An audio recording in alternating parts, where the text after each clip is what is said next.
condizionata per cavalli di 3 anni, sono in 12 al via dopo il ritiro di Copacabana FI.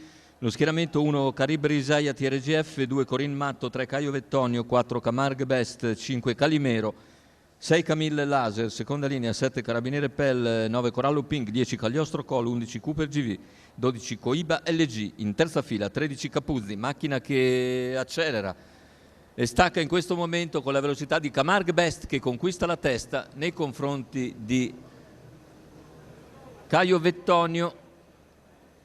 Al largo, vediamo, Caio Vettonio è superato in questo momento. C'è l'errore invece di Camille Laser. Camille Laser di galoppo, dunque la favorita della corsa, esce di scena.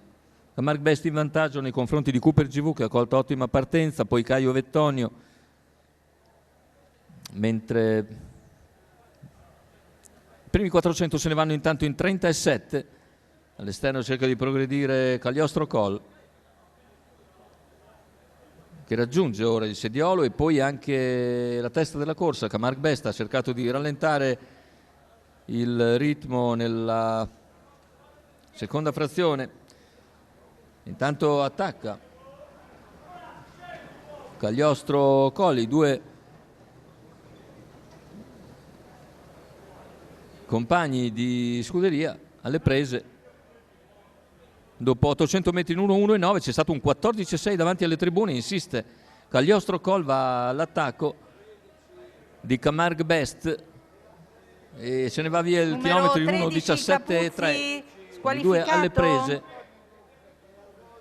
Numero 12 Coiba LG. Intanto la squalifica anche per Coiba LG, cerca di avanzare in terza ruota Carabiniere Pell. 400 scarsi alla conclusione, sull'ultima curva cerca di riprendersi anche Camargue Best, ma cala e sbaglia Cagliostro Col mentre avanza Carabiniere Pell. Carabiniere insiste numero su 10, Camargue Best, che tenta ancora la difesa, ma è passato ormai Carabiniere Pell, che viene a vincere anche abbastanza nettamente per il secondo posto. Invece la lotta vede chiaramente Camille Laser squalificata, quindi la lotta è fra Camargue Best e il numero 11 Cooper GV, che finiscono molto vicini in lotta per il secondo posto. 1:17:2 la vittoria per Carabiniere Pell, Carmine Piscuoglio in sediolo.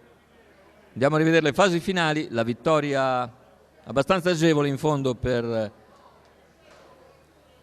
Carabiniere Pell, che ritrova così percorso netto e un bel successo, mentre Camille Laser era stata squalificata e non è seconda, anche se transita seconda sul traguardo. Dovrebbe essere il numero 11 Cooper GV ad aver ragione del numero 4 Camargue Best.